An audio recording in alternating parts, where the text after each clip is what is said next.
அனைவருக்கும் வணக்கம்.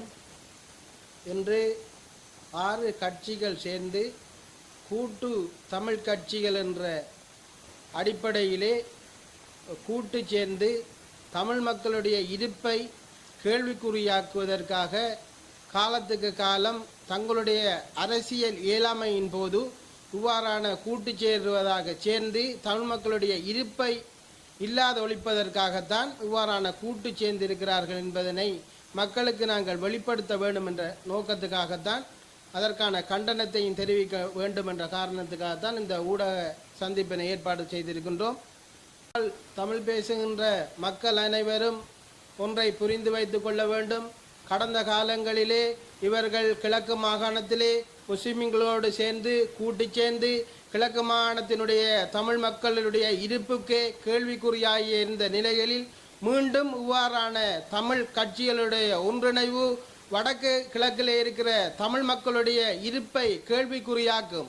ஆதலால் தயவு செய்து நாங்கள் தமிழ் மக்களிடத்திலே கேட்டுக்கொள்வது, காலங்காலமாக தமிழ் மக்களை ஏமாற்றி தமிழ் மக்களுடைய இருப்புக்களை கேள்விக்குறியாக்குகின்ற இந்த தமிழரசு கட்சியினுடைய இந்த திட்டங்களை மக்கள் அடியோடு நிராகரிக்க வேண்டும் என்றும், அத்தோடு நீங்கள் கடந்த காலங்களிலே தேர்தல் நல்லாட்சி அரசாங்கத்திலே சுதந்திர தினத்தை கொண்டாடுவதற்காக தமிழரசு கட்சியினுடைய தலைவராக இருந்த இரா சம்பந்தன் ஐயா அவர்கள் தேசிய கொடியை அசைத்து சுதந்திர தினத்தை தாங்களும் சேர்ந்து கொண்டாடுவதாக எதிர்கட்சியில் இருந்து ஜனாதிபதியோடு சேர்ந்து சுதந்திர தினத்தை கொண்டாடுவதற்காக இலங்கையினுடைய தேசிய கொடியை அசைத்து சுதந்திர தினத்தை அன்று கொண்டாடினார். சர்வதேசத்துக்கு நாங்கள் சுதந்திரமாக இருக்கின்றோம் என்று தமிழர்களும் சிங்களவர்களும் சுதந்திரமாக இருக்கின்றோம் என்று அன்று அவர் சர்வதேசத்துக்கு காண்பித்திருந்தார். அப்போது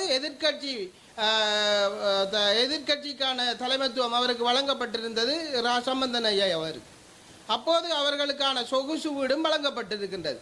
அப்போது அவர்கள் தேசிய கொடியை அசைத்து தங்களுக்கு சுதந்திரம் கிடைத்து விட்டதை சர்வதேசத்துக்கு காட்டினார்கள். இன்று சுதந்திர தினம் வரும்போது இலங்கைக்கு சுதந்திர தினம் தமிழர்களுக்கு கரிநாள் என்று இதே தமிழரசு கட்சி என்று கூறுகிறார்கள். அப்போ இவர்கள் காலத்துக்கு காலம் நேரத்துக்கு நேரம் தங்களுடைய கொள்கைகளை மாற்றி தமிழ் மக்களுக்கான உண்மையான விடிவை தேடிக் கொடுக்க வேண்டும் என்ற நோக்கம் அவர்களுக்கு இல்லை.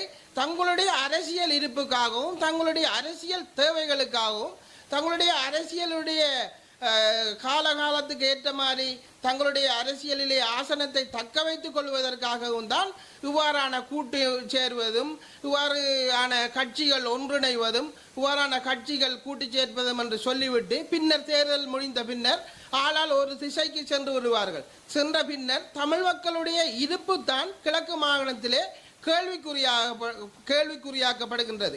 அதனால் இந்த 6 கட்சிகளுடைய கூட்டு சேர்வினை தமிழ் மக்கள் அடியோடு நிராகரிக்க வேண்டும். இது அரசியலை செய்ய முடியாத காலகட்டங்களிலே தங்களுடைய அரசியல் இருப்பினை தக்க வைப்பதற்காகத்தான் தமிழ் மக்களை வேறு திசைக்கு திருப்பி இவ்வாறான கூட்டிணைவுகள் மேற்கொள்ளப்படுகின்றன. இவ்வாறான கூட்டு சேர்வுகள் வடக்கு மாகாணத்தை பாதிக்காவிட்டாலும் கிழக்கு மாகாணத்தில் இருக்கிற தமிழர்களுடைய இருப்பினை நிச்சயமாக இது பாதித்து தமிழ் மக்களுடைய இருப்பினை ஒரு கேள்விக்குறியாக்கும் என்பதை நாங்கள் தமிழ் மக்களுக்கு தெரிவித்துக் கொள்ள விரும்புகின்றோம்.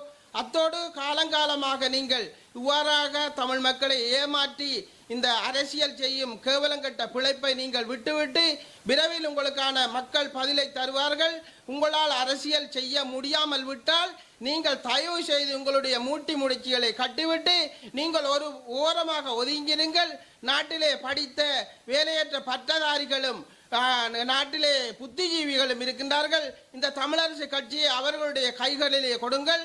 அவர்கள் அதை வழிநடத்தி செல்வார்கள். காலமாக தமிழ் மக்களை ஏமாற்றி அரசியல் செய்யும் இந்த பிழைப்பை இத்தோடு நீங்கள் நிறுத்திவிட வேண்டும் என்றும் நாங்கள் இதற்கு இந்த 6 கட்சிகளுடைய கூட்டணிவுக்கு வன்மையான கண்டனத்தினையும் தெரிவித்துக் கொள்கின்றோம்.